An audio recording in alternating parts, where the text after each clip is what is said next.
Comenzamos el programa del día de hoy. Bienvenido a esta Casa Buena Vida, hablando de una técnica que permite extraer grasa de otras partes de su cuerpo y tratarla para inyectar en ese mismo momento en las áreas que se quieren mejorar realmente. Y se llama lipofilling.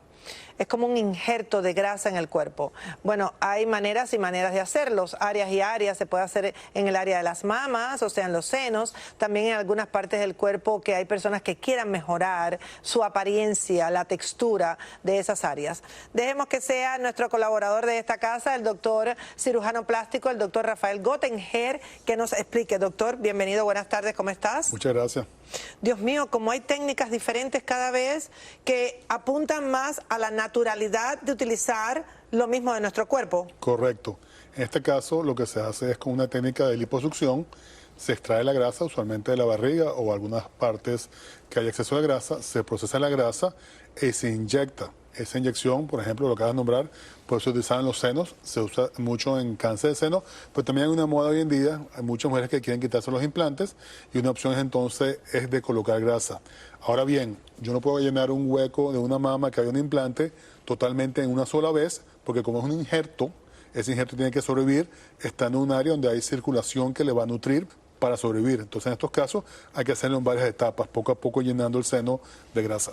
Eso quiere decir, vamos a poner el ejemplo que usted mencionó de esa mujer que se está quitando el implante ahora, que se está haciendo lo que se llama el explante, que hay como muchas personas que han optado por eso en este momento, ¿verdad? Sí, correcto. Ahora, básicamente, si esa persona quiere tener el mismo volumen de mamas que tenía antes con el implante, tiene que hacer diferentes tipos de cirugías y procedimientos con la grasa de su cuerpo, pero no puede ser en una sola vez. A menos que sea algo muy pequeño, lo que tenía puesto, si es mucho más grande, ese injerto no va a sobrevivir, porque hay que colocarlo en áreas que tengan circulación sanguínea. Y yo no puedo llenar un hueco con pura grasa, ese centro de la grasa se va a morir, no va a poder sobrevivir. Entonces tengo que colocarlo donde haya un tejido vascularizado, llámese músculo o tejido mamario, que pueda agarrar e integrarse y sobrevivir.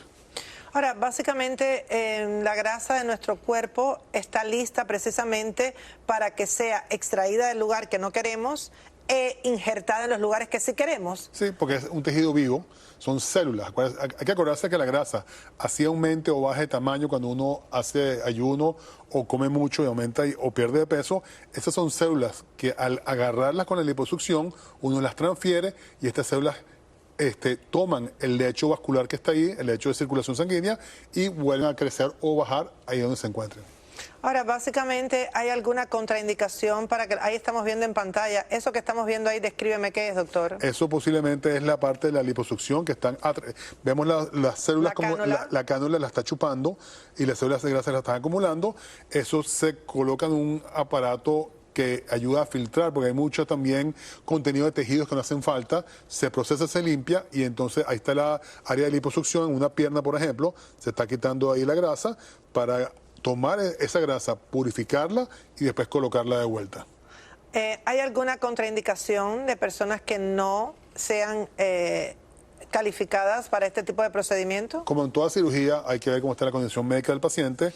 La condición general es una enfermedad que prohíbe hacer cirugía, pero usualmente, como es tejido propio, si la persona está bien, no hay ninguna contraindicación.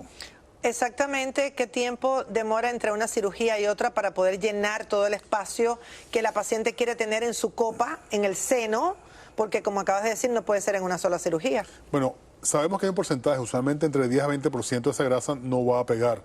Entonces, le debe esperar aproximadamente 3 meses entre una y otra para ver qué se integró y qué no, y ahí podemos proceder a la siguiente etapa. Está más de moda ahora, en este momento, que hay muchas personas haciéndose el explante. Está más ahora frecuente que la mujer elija este tipo de cirugía de aumento de senos con su propia grasa que la cirugía con implante.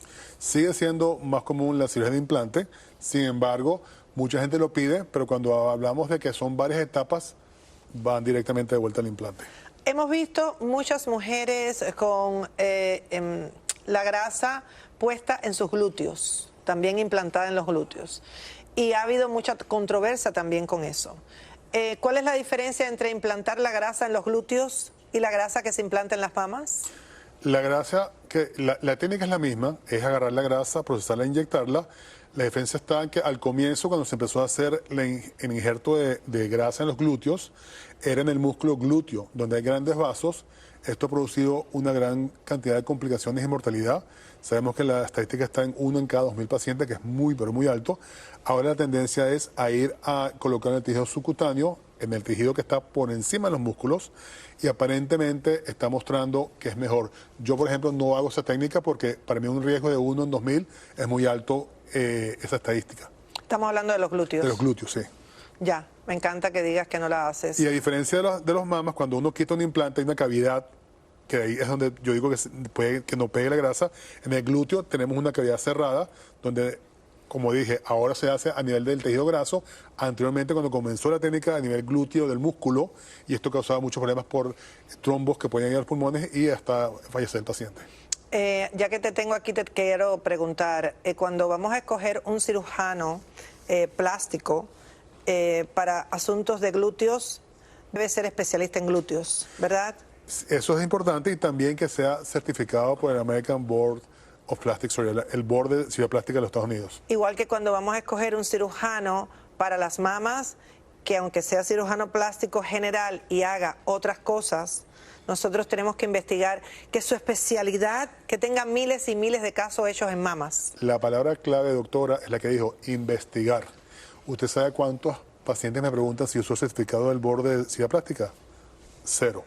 Entonces, nadie lo pregunta. Nadie lo pregunta. Lo que preguntan es el precio. El precio y lo que vende publicidad. Pero es importante saber quiénes son los casos, cuáles son las complicaciones, dónde trabaja, si es un lugar que tiene un quirófano que esté certificado por los diferentes certificados que existen para estar seguro que es con seguridad que se va a hacer la cirugía. No en un lugar donde no tengamos ni siquiera una anestesia hablando de anestesia. Son cosas muy importantes que hay que preguntar siempre. ¿En la carita también podemos aplicar esos injertos de grasa? Sí, porque cuando hacemos cirugía en la cara, por ejemplo, agarramos la piel, la estiramos y el músculo lo reforzamos, pero hay áreas como el centro de la cara y los pómulos que muchas veces se pueden complementar con grasa. Y esta grasa no es igual a los glúteos de la mama, donde es más gruesa, es nanograsa, que se fragmenta más para que no queden grumos de grasa. Nano es partículas muy pequeñas de grasa, ¿verdad? Sí. ¿Qué me dices de eso que estamos viendo en pantalla, el antes y el después? Es un paciente que tuvo un facelift, y si vemos entonces la parte del cuello está mucho mejor, pero si nos detallamos en la parte de los surcos alrededor de la cara, vemos cómo están suavizados con el injerto de grasa. Ahora, yo te puedo decir, eso lo he aprendido con los años, que la parte lateral es donde realmente se ve los años de la persona, cuando se va bajando del pómulo hacia abajo. Y aquí lo que has podido lograr es que el cuello se mejore y que el lateral esté definido, ¿verdad? Eso es importantísimo. Lo que llamamos en inglés los jaws, no sé cuál es la traducción en español, que es el área que está a la parte anterior de la mandíbula y el ángulo del cuello. Eso, al estirarlo, nos hace una redefinición de lo que es una cara joven. Con los años, la elasticidad y la gravedad hacen que vaya cayendo. Todo se baja. Todo se baja. Todo va hacia abajo, doctor. Entonces, esta parte de aquí, ¿verdad?, es la que tenemos que mantener como definida. Eso se define, y también el volumen que nos da la cara de vuelta, porque hay muchas áreas de atrofia. Todo se va chupando con los años, y es uno de los signos en la cara. Entonces uno puede colocar grasa en diferentes áreas para que se vea mucho más juvenil. Ya. Ahora, el impacto que ocasiona realmente, como vimos en pantalla, es refrescar la cara. La idea es que se vea fresco y natural. Y que la gente no sepa qué pasó, pero te ves bien. Exacto, que nadie se dé cuenta, sí. ¿eh? Hay cosas que no son exageradas, sino que se vea, ¿qué te hiciste? Te veo como fresca, pero no darse cuenta que tuve una cirugía. Ya. ¿Las personas que eligen de qué área extraer la grasa, o usted como especialista recomienda? Usualmente el médico es el que ve la mejor área que hay la grasa. ¿Porque hay diferencias de áreas de grasa con mejor calidad en la grasa para poderla injertar? La consistencia de la grasa, el área de la grasa, hay grasas que no son muy buenas para injertar. Uno las determina, las marca y le dice al paciente dónde va a tomar la grasa. Y básicamente en esa área después, ¿qué pasa? Eso es grasa que... La grasa son células, como dije antes. Hay células que están como inactivas, muy chiquitas, y hay células que han crecido. Uno usualmente agarra las que han crecido. Esas células que uno quita no existen más. Pero sí existe la posibilidad que la gente pregunta, doctor, después de la liposucción, ¿puedo engordar? Sí puedo engordar, porque las que están durmientes, que no se han desarrollado, pueden siempre agarrar y empezar a crecer. Y el paciente dice, oye, doctor, pero me hizo una liposucción y tengo grasa de vuelta. No, la grasa que se tomó se fue, pero hay grasa que está durmiente ahí que puede volver a aparecer. Qué interesante. Gracias, doctor Rafael Gottenger, por estar aquí con nosotros. Es una nueva técnica de aumento de senos, básicamente, y de mejoramiento, rejuvenecimiento y podríamos decir también refrescamiento del rostro, ¿verdad? Correcto. ¿Cómo se llama de nuevo el procedimiento? Lipofilling o lipoinyección. Lipoinyección o lipofilling. Importante preguntarle al doctor si está certificado, ¿verdad? 100%. Es importante. Qué curioso que eso no lo preguntan. Yo soy doble certificado en Venezuela y aquí. Qué curioso que eso no lo preguntan, ¿eh? La gente ve más lo que es la publicidad. Una publicidad llama mucho más atención que averiguar quién es el médico. La verdad que me da risa. ¿Y el precio? Van con el más barato. Créanme que por $200 la gente se va a algo más barato sin saber si es lo mejor o no. Y sin saber quién es el anestesiólogo, que es el que tiene su vida en sus manos. Más que el cirujano, ¿eh? El que tiene la vida en las manos es el anestesiólogo, usted lo acaba de decir. Y hay veces que inclusive conocen al cirujano verdadero el día de la cirugía sin saber quién es. Eso está muy malo. Qué locura. Sí. Qué locura con las estéticas, ¿no? Es una locura. Es cirugía, es algo que tiene que ser bien hecho, bien planificado. El médico tiene que preguntar quién es el paciente, alguna enfermedad, alguna cuestión que pueda tener un problema en la cirugía. Son preguntas que hay que hacer al momento de la consulta. Gracias, doctor Rafael Gottenger, por estar aquí con nosotros. Importante, ¿eh? Está bien hacerse un arreglito, eso está muy bien. En algún momento todos tendremos que hacerlo. Sin embargo, hay que buscar con quién se hace.